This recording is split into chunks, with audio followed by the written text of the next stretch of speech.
Kenton Mark.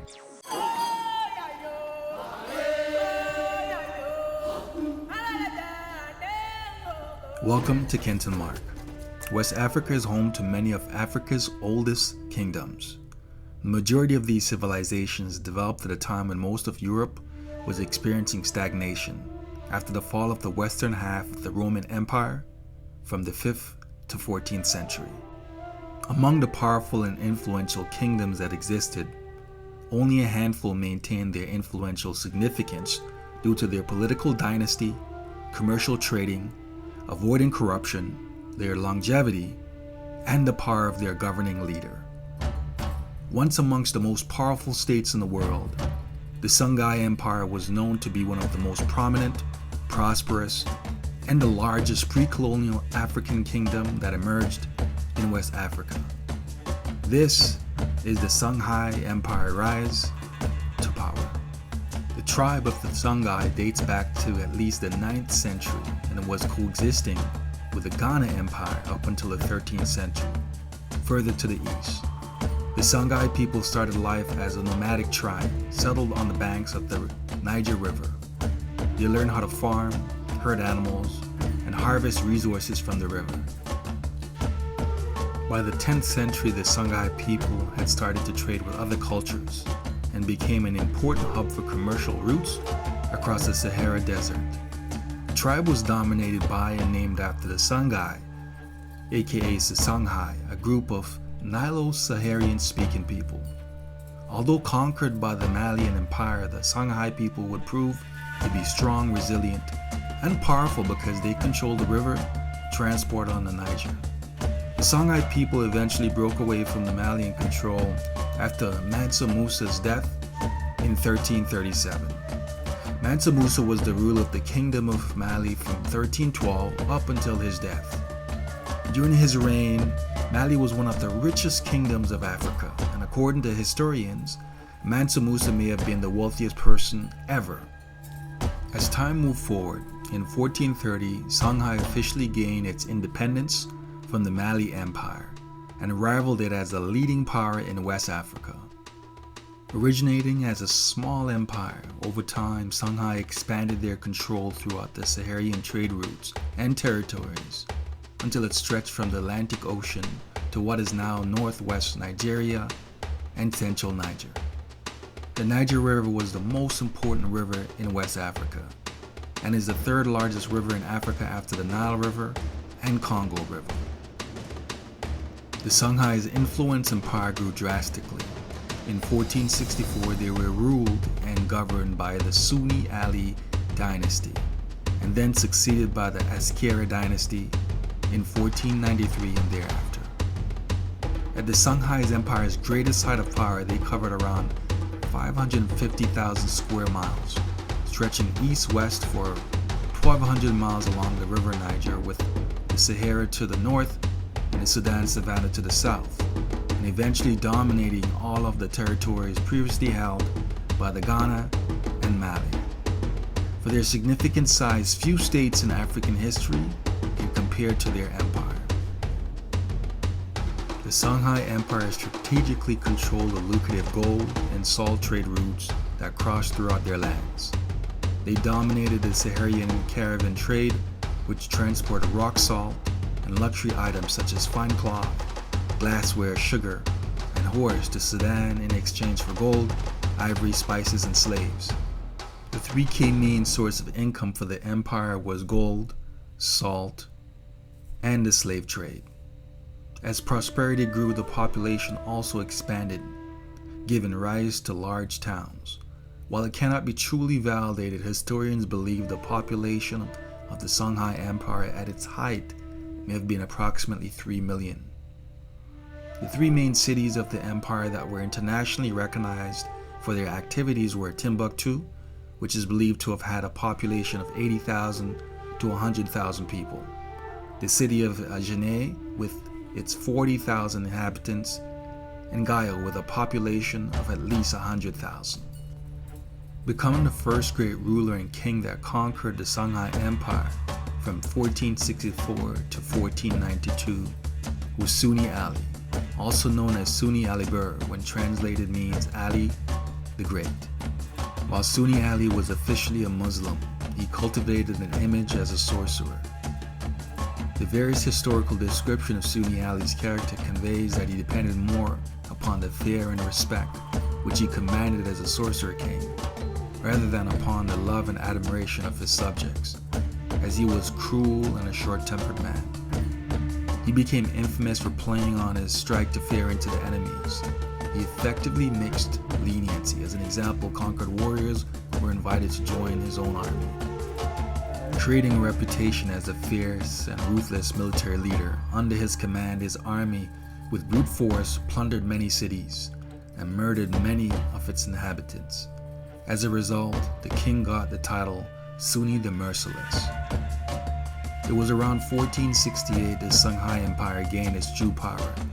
King Sonni Ali changed the traditional Songhai tactic of small and sporadic raids on his enemies to a more sustained campaign of permanent territorial expansion. With an army equipped with armed cavalry and the only naval fleet in North Africa, which he developed on the Niger River, it was Sonni Ali's strategy that led the empire to conquering the brunt of the old Mali Empire. The key reason the Songhai Empire was so powerful was because of their military exploits of Sonni Ali.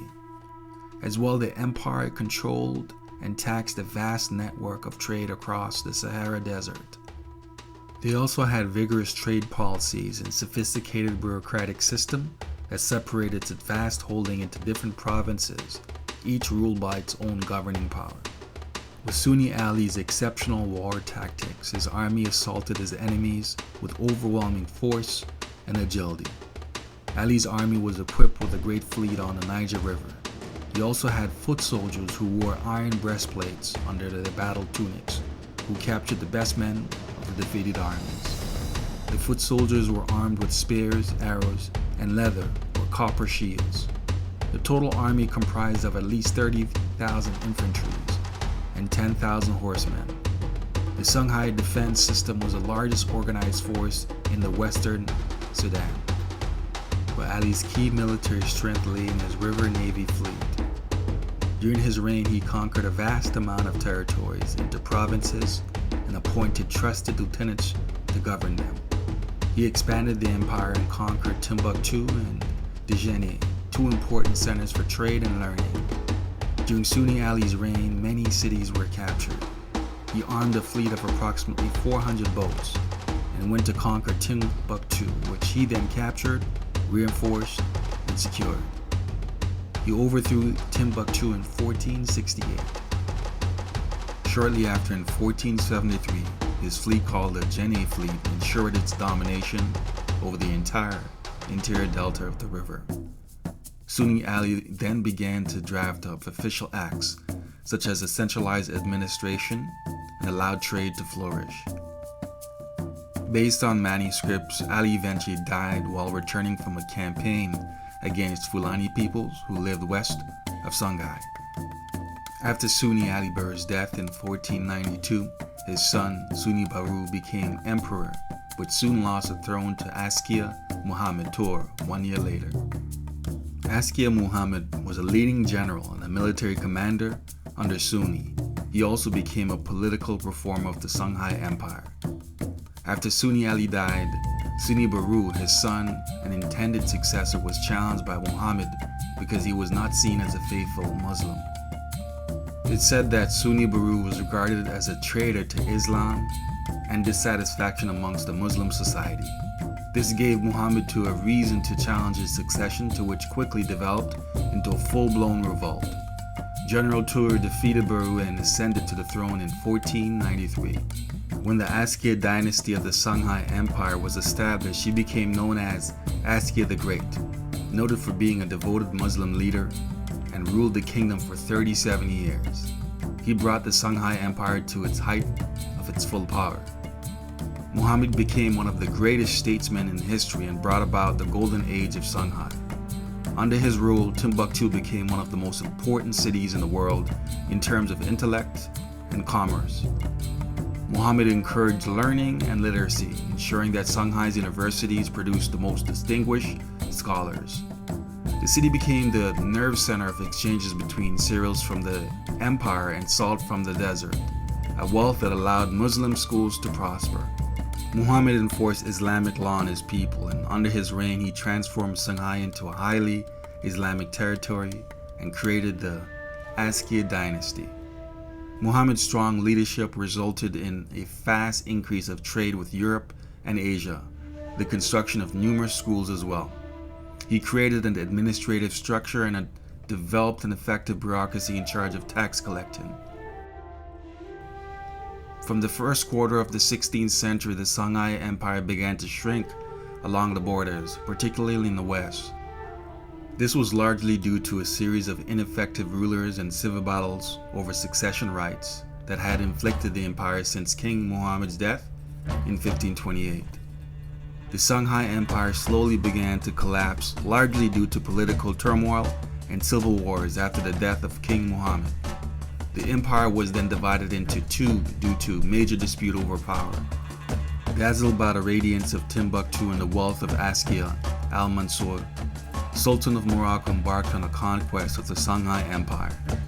On March 13, 1591, the Moroccan Empire took advantage of the chaos and performed a surprise invasion.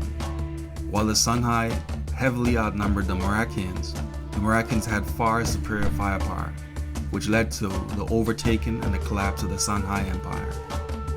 The Songhai Empire, once the biggest in West Africa, had simply disintegrated and vanished from within. The Moroccans took control of the majority of Songhai's land and all their riches, and then over time eventually abandoned the territory. In the centuries following the collapse of the Songhai Empire and Morocco's decision to withdraw, European powers took advantage. They took control of Songhai's former trade routes, mined the region's natural resources, and exploited West Africa for slaves. It would be the final great empire to rule West Africa since the 6th century.